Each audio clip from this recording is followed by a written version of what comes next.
Over the weekend, I was talking with one of my friends about the PlayStation 5 Pro and whether or not he should trade his PS5 in to get it or if he should wait. And we'll talk about all of that in just a minute. But first, we've got to talk about what the PS5 Pro offers over the PS5. And honestly, it's not that much. If you're talking about CPU, it doesn't really change there. We didn't get any information that really matters. Storage and memory are a little bit better on the PS5 Pro. However, if you want to upgrade your storage, you can always do that with the PS5. And the biggest thing is the GPU. So these games are supposed to run about 65 to 75% better on the PS5 Pro than on the PS5, and that's kind of hard to tell if you're just watching it. You can't really tell the difference, but if you do care about that, that is a big deal here. However, I do not think it makes it worth getting a PlayStation 5 Pro. Starting off in September, a few weeks back, we got the announcement, and we learned that this thing is going to be a whopping $700 just for the digital console. If you want the physical disc drive, you will have to pay an extra $70 for that, which is 10% of the cost, which is crazy to me. But it is what it is. If you are a digital-only player, okay, that's cool. But if you like physical games, you can't even use your old PS5 disc drive and put it in the PS5 Pro because apparently they're not compatible, which is weird. They may announce that that's not the case, but so far I couldn't see anywhere where it would be compatible. So don't hold me to that one. But I think this is a big problem. And I told my friend this, if I had a PlayStation 5 currently, which I do, and a bunch of games, I'm going to want to get that PS5 Pro digital. And then I'm going to have to buy the extra $70 disc drive so I can at least use the games I already have paid for. And realistically, you're not really getting much benefit. It's going to look a little better, but that's about it, which just does not make sense to me. This is well $200 more than the PS5 original was, and we've kind of gone through this cycle with the PS4 and the PS4 Pro, and again, there was a difference when it came to how they looked, but I don't think it was well worth it to go out and get it. Now, I will say when the PS4 Pro came out, if you waited a year or two, the price dropped dramatically, which probably won't happen as fast with the PS5 Pro, but I definitely could see in 2 or 3 years after this thing has been out, that price is going to plummet, and it'll probably be like $350, $400 used, which is currently about what a PS5 is worth. So in talks with my friend, I said, hey, what are you planning on doing? He was thinking either he's gonna sell it or trade it into GameStop, which normally I would say don't trade it into GameStop, but we actually looked it up and you would get about $330 in trade credit, or if you waited till they do one of these deals, you might get $350 or $375, maybe $400 if they're doing the right type of deal, which you've got about a month until this new console comes out, so that might happen. I'm not sure, though.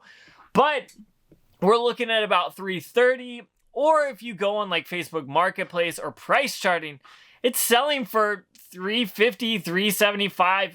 Some were selling for $400, but not like a base PlayStation 5 physical with a controller. So I'm leaning more towards the $350 price here, but you could just take that money, trade it into GameStop, and potentially not have to worry about selling it, someone messing it up. You could just go into GameStop, trade it in, and put the money towards your PS5 Pro, which right now I think they were running a deal where you could actually get like 10% more on trade credit, but then that left him without a PS5 for about a month, maybe a little bit longer, which was definitely not going to be fun. So we decided that probably wasn't a good idea. But it kind of got me thinking, why is this so crazy priced? And it's probably just because the PS5 came out at $500.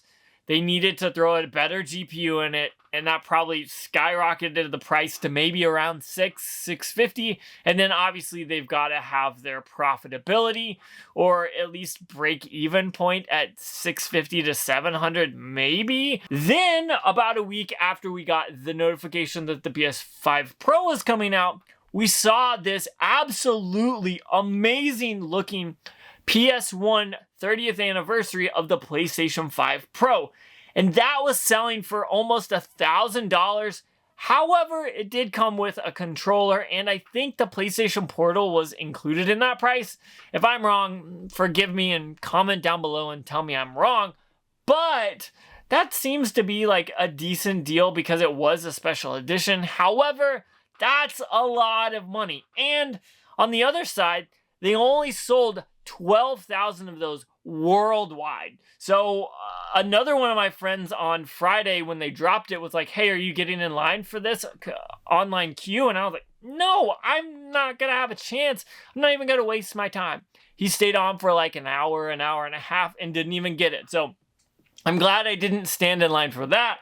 But I feel like PlayStation kind of did that to soften the blow of the PlayStation 5 Pro announcement of it being $700, because instead of people going out and saying, this thing is $700, this is crazy, a lot of people shifted their focus towards that PS1, PS5 Pro, and it looked amazing, but it did not look $700 or $1,000 amazing, so I was just not interested.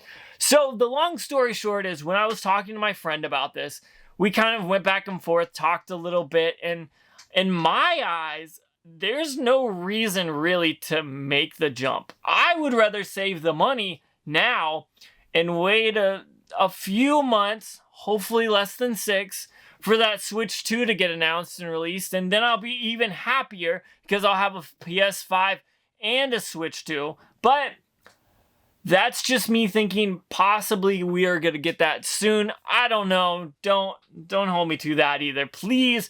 But this thing that I just got is totally awesome. It's a Switch Lite, the Zelda Hyrule Edition one. If you haven't seen that video, go check it out. It's definitely awesome. But enough about that. Would I buy a PS5 Pro, and is it worth it? I don't think it is, to be honest. You have to buy the console at $700. I've already got physical games for the PS5, so I'm going to pay $770 just to get the console. Not talking taxes, which is probably going to be close to $70-80. So there we're almost at $850, maybe pushing $900. That's a lot of money for a console that I already have that looks a little worse. And a little worse, to me, probably isn't even noticeable. Now, if you've got a TV that can handle the best specs in the world and you plug it in, you're probably going to be able to notice. But me, probably not even going to be paying attention. So, I don't think it's worth it. But what do you think? Comment down below. Would you pick up the PS5 Pro when it comes out? Or do you think it's just a little too much money and not enough specs to make it work and make it worth picking up? I don't think it's worth it. And honestly, I feel like, and I talked to my friend about this as well, I feel like we don't have enough information about the PS5 Pro to make it even worth picking up. But that's just my thought. I kind of wanted to talk about this just to see what you guys were thinking, because I don't think it's worth it. And it's a console that's coming out in less than maybe a little over a month, if I remember correctly, kind of before the holiday season really hits, which is why they're doing it, to get that money. But I want to know what you think. Comment down below and let me know what you think about the PS5 Pro. But I'm getting out of here, so check out that video out if you haven't already, because you'll definitely enjoy it. I think the PS5 is a system that I was kind of against when it first came out. But the more I got into it, the more I played it, the more I understood why people love it, and I love it as well. But I don't know if I'm going to run out and sell it for $350 to buy a $700 one. So I'm just going to stick with what I've got, but I don't know. Maybe I'll do it in the future. But I'm getting out of here, so check out that video out if you haven't already.